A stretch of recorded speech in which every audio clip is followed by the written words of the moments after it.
I mentioned in the reveal video for this bottle that there is a fun bit of cocktail history related to the brand.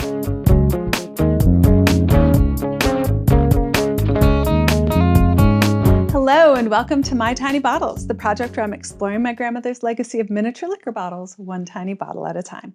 I'm your host, Tammy Coxon. Bottle number 41 is Christian Brothers Brandy. Today, this American brandy is a perfectly adequate bottom shelf brand, but it has a fascinating history. Some historians think brandy might have been the first spirit distilled in what would become America. On the East Coast, it would have been brandy from fruit like apples, but in the West, it would have been grape brandy. Catholic missionaries from Spain were making wine and brandy there beginning in the 1600s. The Christian Brothers brand also has a Catholic connection. The Institute of the Brothers of Christian Schools is a religious order founded by Jean-Baptiste de La Salle in France in 1680. Brothers in the order are not priests, but educators, and they set up and operate schools all over the world.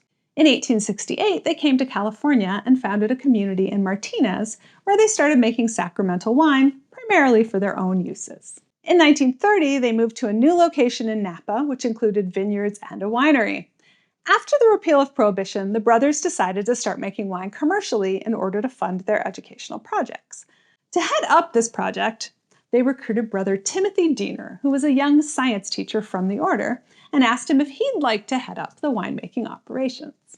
He really took to the job, and in time, the Christian Brothers Winery was churning out high-quality wines for its day. Early California wine luminaries like Robert Mondavi and Joseph Phelps considered brother Timothy in their number as someone who helped launch the California wine industry. In the 1940s, they started producing brandy commercially as well, and Christian Brothers Brandy was born. I mentioned in the reveal video for this bottle that there is a fun bit of cocktail history related to the brand, and that is that you can blame/thank Christian Brothers Brandy for the Wisconsin Brandy Old Fashioned. During the post-World War II years, whiskey in America was terrible, lots of bad blends.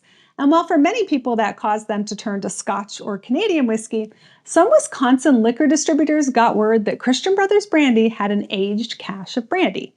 30,000 cases of aged brandy. So they did the logical thing and bought all of it. It would have been much better in an old-fashioned than a crappy American blended whiskey, so it went into the drink and just never came out. Back in California, brother Timothy was there from the beginning of the brothers' commercial operation, and he would be there through to the end. Spirit consumption overall began slumping in the 1980s and hit brandy particularly hard. It was still profitable, but the brothers sold the entire operation to Huebline Inc. for $150 million in 1989. The official story is that the brothers were finding it difficult to operate both schools and a winery, but I wonder if brother Timothy was the real driving force behind the brand. By the time of the sale, he was in his 70s, and it's unclear if perhaps his impending retirement inspired them to sell, or the sale was just the excuse he needed to finally stop working. Huebline got not only the trademarks and the brands, but also 1,200 acres of prime Napa Valley vineyards. The brothers kept the property they purchased when they first moved to Napa and operate it as a retreat center today.